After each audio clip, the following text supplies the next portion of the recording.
Good to see everyone. Exciting time of the year.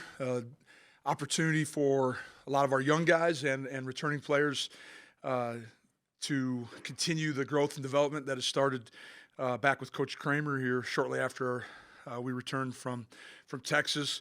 I'd be remiss if I didn't say something because of our midweek snow.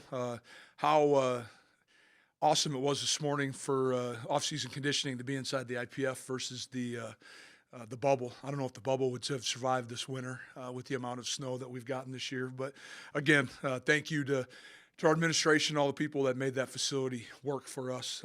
It's been great to have this off season. I know in the minute we were walking off the field, the golf team was walking in there. I saw soccer and baseball in there yesterday. I'm sure all of our off-season sports and spring sports are utilizing that facility to the most, and we will too this spring. This off-season, off-season's always broken into two different parts. There's Jim Kramer and his staff and the actual physical development that takes place. Once again, Jim does a tremendous job with our players. Kelly Ciernica, our nutritionist as well. We've had guys put on weight. We've had guys get considerably stronger. Some of those got Cole Menz, just numbers jump out. Toby and Nene, freshman, both defensive linemen. Toby being a true freshman. Caden Zenzen, young man from Barnesville, had a real productive offseason. And Zach Mathis, one of our veterans, all of a sudden might be as strong and as big and as physical as he's been since he's been here. Number one reason why is because he's healthy still. And so hopefully this added weight will increase his durability as we move into the spring. But now we get to change gears kind of into the second phase of spring ball, and that's the X's and O's and making sure we get to utilize some of that added weight, added strength, added mobility that these guys have worked so hard on in the last 8 weeks, and really look forward to it. There'll be some challenges as we know. Things that we're going to emphasize, improve fundamentals on both sides of the football. I think there's areas that we definitely can improve on. Always creating more depth. That's something that we've leaned on a lot during the spring semester is just making sure that we have the right people in the right positions and getting them up to speed so they can help us in the fall. And the communication aspect, and that does, as simple as that sounds, but never taking it for granted, just calling a play from the sideline to the huddle, from the huddle to the line of scrimmage, anything that's pre-snap, it doesn't sound important until it misfires on Saturday and it becomes a big deal, or a busted coverage turns into a big explosive play. So that communication piece, and then situational football. I think you win games with situational football, meaning red zone, third down, 2 minute, 4 minute, all those things. We'll dive into those, maybe not as deep as we would during fall camp, but still want to touch base on them because they're so critical. Offensively, I think, you look at our numbers, you look at, we have 14 offensive linemen that are going to participate in spring ball this year. 7 of them have played considerable amount of time. Of course, we got both quarterbacks coming back. I envision Cole Payton's role continuing to expand. The thing that I've asked Cole to do is push Cam as much as you can. The better our backup is, the better our starter has to become. Going back to the Craig Bull, iron sharpens iron. Well, let's see it in full effect right now, and let's make sure that Cole's doing everything he can. And I know both those guys, you look at what they did over spring break. Cole was back in Omaha working with his quarterback guy. Cam was down in Florida working with his quarterback guy. So you talk about two young men who are pros about it. They go about it the right way, especially in their preparation. And I know with Cam, Zach Mathis and Braylon Henderson were both with him too down in Florida. So again, trying to create that continuity and that consistency with their routes and everything. So really pleased with the seriousness that some of these guys are going into this spring with. And then the wide receiver position got a ton of talent. I think our freshman class is going to add something to it when you start talking about Carson Hegerly,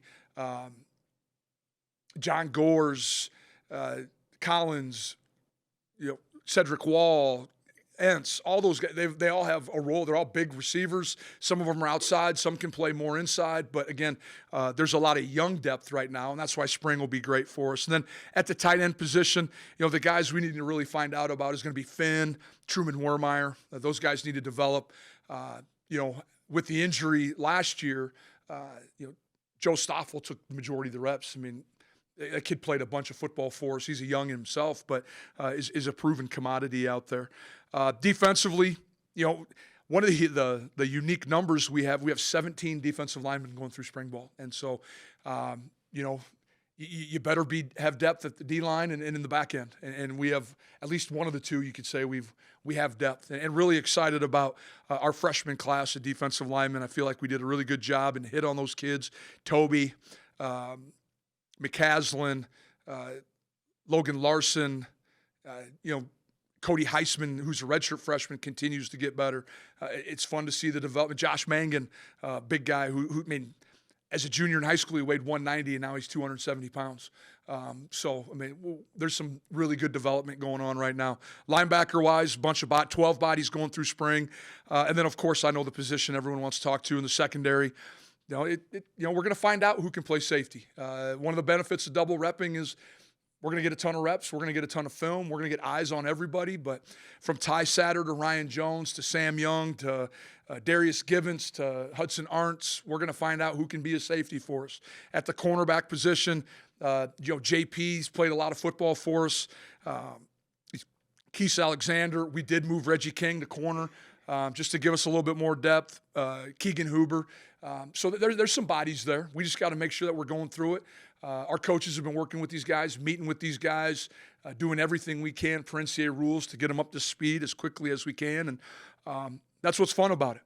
And then, special teams, we got 4 guys coming back who have provided great consistency for us. And then, the new additions, I'll call them, Jaden Pickett, the young man who's a freshman, the transfer from Riverside High School, who decided to come in at semester, was drinking out of a fire hose when he first got here. Things have slowed down a little bit, but very talented, very energetic and intentional young man who's going to have some really good days. I hope coming in early is going to allow him to at least at a minimum participate in the 4-game rule per NCAA. Hunter Zenzen, Marcus Shepard, Marcus Gully, and Isaac Zedeca, again, all have had tremendous off seasons, but the best way to evaluate, football players is to watch them play football. And so that's what we're going to get a start to do tomorrow. With some adjusted NCAA protocol, we get to throw on spiders as long with helmets, so it'll look a little bit more like a traditional practice. But we'll try to keep the physicality to a minimum. We know we got 15 practices that we need to get done. And then, of course, we got 5 new coaches on staff. Jason Petrino as a defensive coordinator, Steve Crutchley, Jeff Phelps, Tucker Meyer as the quality control, and then Bobby Morningwig, who took over our offensive analyst position. Tucker Meyer had been a GA at Montana. I know about Coach Houck real well, speaks highly. Jeff Phelps, met him when he was at the University of Minnesota with Coach Kill. Really think very highly of him. Steve Crutchley, I worked with for a year at Western Illinois. You talk about maybe one of the best people I know on this planet. And then Jason Petrino, someone I've had an opportunity to watch firsthand, especially defend the Bison, always does a great job. And you see what he's done in the league, and I mean, he'd be the first one to admit it's tough to be a defense coordinator for a no-huddle team, and I think he's done a very good, as good a job as anybody could when you're going, as fast as physically possible, and your job's to get off the field as quickly as possible. So with that, I'll open it up to questions. With the off-season workouts, kind of what have you noticed from the guys? Have they looked a little bit hungrier this year, like kind of with how last year ended? Do you think there's been more desire of this group this year? Yeah, I think so, but I don't know if it has to do with how the season ended or just we got really good leaders and they're taking the bull by the horns. And one of the traits of the Bison is kind of a blue-collar mentality. And so I think it's just how we go about our work is, we take pride in the details, and putting forth a lot of energy is what's expected here. That's a standard, and so our kids, we've had a good one. There's been great leadership. We're getting healthy. I think there's only maybe 2 or 3 guys that won't practice at all during spring ball. For the majority, everyone will be somewhat engaged. So that's exciting as well. Everyone's going to get an opportunity to get better. Who's out the 2 or 3 guys who will not practice this spring? I thought I wrote those down, but maybe not. Guys who would be out, we're going to be thin at fullback, which is going to force us to work in maybe some lighter personnel groupings during the course of spring. Hunter Brosio, Logan Hofstad will not do any of the team stuff. Logan Hofstad will do some individual. So he's getting closer and closer. Brosio will be ready to go once the summer hits. LaShaka Rokes had shoulder surgery. He'll be out, but again, he's conditioning. He'll be ready to go once summer gets back. And then I feel like I'm missing one more person. I can't think of it right now. Oh, yeah. Chadwick broke his foot again. We got to find man. We have too many O linemen with bad feet right now, and so that's one of the things that we're going to try to address during spring and moving into fall camp as well. Talked during the end of last season about potential of reshuffling offensive line. Is that something you're looking at, where maybe Jalen Sundell moves back to tackle? I think the potential's there. I think we got to do what's best for the Bison and find the 5 that are going to help us win football games or be competitive on Saturday. And I think you'll see some, I don't want to say experimentation, but when you're Jalen Sundell, when you're Jake Kubis and your seniors, you better have some flexibility. How do you create value for yourself? I mean, let's go back the last couple of years. Cordell Volson could play guard and tackle. This last year, Cody could play guard and tackle, played ogre tight end. Those are the things that we expect. And it's not just O-linemen, but it's seniors other places. We're going to lean on them to learn more, to give us greater depth. You mentioned the DBs a little bit, but you also lost a couple All-Americans on the offensive line going to the pro level as well. Lost some running backs to the portal. What have you seen from the guys that are still here as far as these offseason workouts go? How have you seen them kind of step up with these opportunities arising? Take advantage of it. I mean, it's, graduation happens. I mean, everyone knew that Cody and Nash were going to be gone. And I think you've seen Jake Rock really push himself. Hunter Pontius needs to continue to grow. Isaac Zedeca has stepped in nicely. And so I'm excited about where we're at. We got 7-8 guys right now that can help us win games on the offensive line. I think the positions that are of the greatest concern might be depth at tight end and, of course, depth in the secondary. I think we got really good players back there, and we got good coaches, and we're going to get them. We're going to get the work in that we need to get those guys ready. And again, you still have fall camp coming up, so there's a lot of football before game 1. Gazer coached the entire D-line. Now that's broken up again. Yep. Was it too much for him, or what went in that decision? No, I just felt like when we played our best football, in particular defense, we had 2 defensive line coaches. Nick did an unbelievable job. Nick is has been unbelievably steady for this program. He's going to get more involved with special teams as well. And so can't coach all 4 and be at punt. And then all of a sudden there's no one coaching the defensive line, and had an opportunity to land what I think is as good a defensive line coach out there to come in and bring new ideas and continue to evolve. Not saying we're changing anything, but we're just trying to continue to get better, keep reevaluating. You looking at all 3 linebacker positions, interchanging guys? You going to switch any guys there, or keep the same 2 in the middle? Oh, I think everything's open right now. I mean, I don't think anyone's written in stone. It'll be interesting. Wirtz is back from an injury that really limits him late in the season. I know Nick Kubitz has put some good weight on. He's probably closer to 225 now. Was a little light towards the end of last year. Logan Kopp is a tremendous young player. We need to find ways to get him on the field more consistently. Oscar Benson can help us as a slot area defender. So can Enoch Sibomana. I think we'll just kind of, again, the benefits of double rep. No one's going to be able to hide during spring ball. There's going to be a camera on every single movement that you have out there, and the great part about it, we get to evaluate everything. These guys around, like you mentioned earlier, you still have the full fall camp to get through and everything. How much does the spring ball workouts kind of go to that decision making to who plays where come the fall? Oh, it's vital. I mean, that's kind of where you reassess the depth chart. You reassess maybe who has a potential to help us play, who's elevate, what they need to continue to work on to further their participation. So, we're only starting the process, but I think all these we'll go back at the end of spring and watch every single team rep from spring as we break down kind of spring and go through our cut-ups.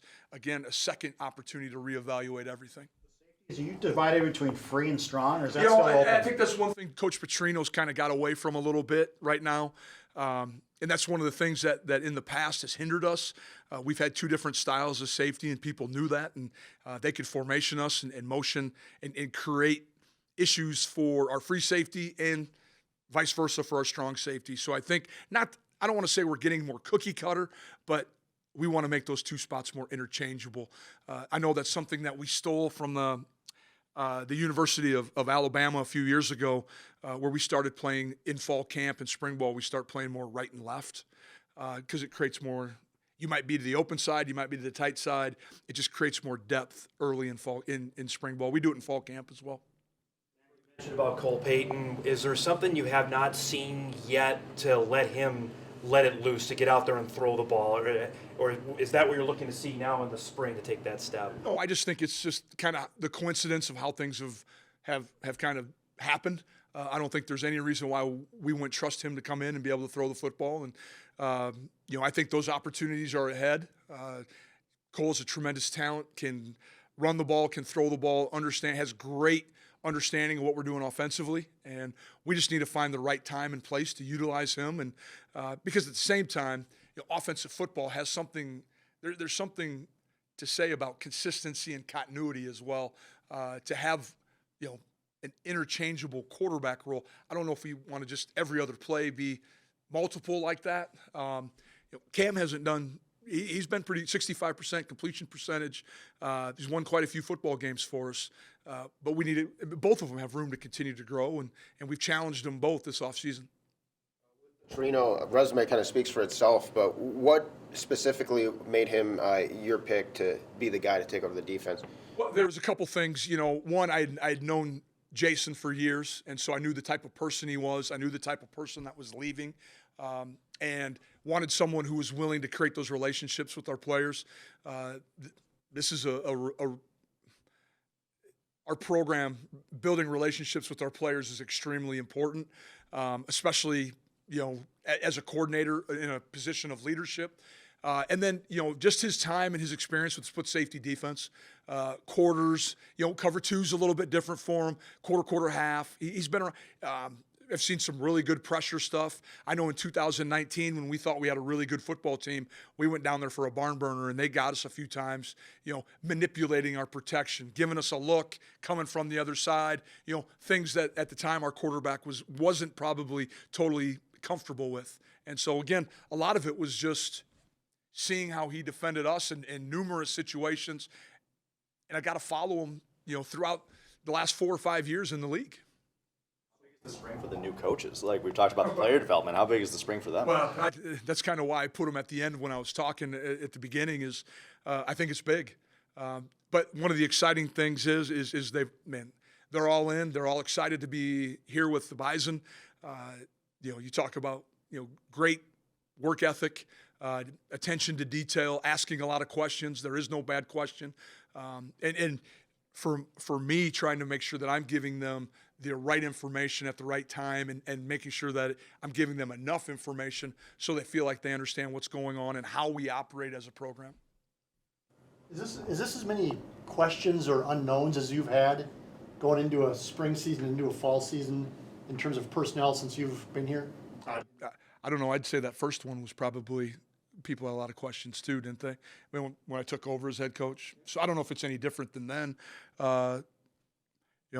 But at the same time, Mike, as you understand, nothing's the same as it was in 2019. There are a lot of variables that are out of my control and out of the control of the people in this room. So you just got to deal with it. It'd be silly to put our head in the sand. We're going to continue to adjust, continue to adapt, and we feel like we got the right people in place. Super excited about the young men that are going to be here this summer. Recruiting never ends. So we're still heavy at it, still working hard and doing the things that we can do to continue to win ball games. Bison are vulnerable now that you lost so many guys, so many coaches.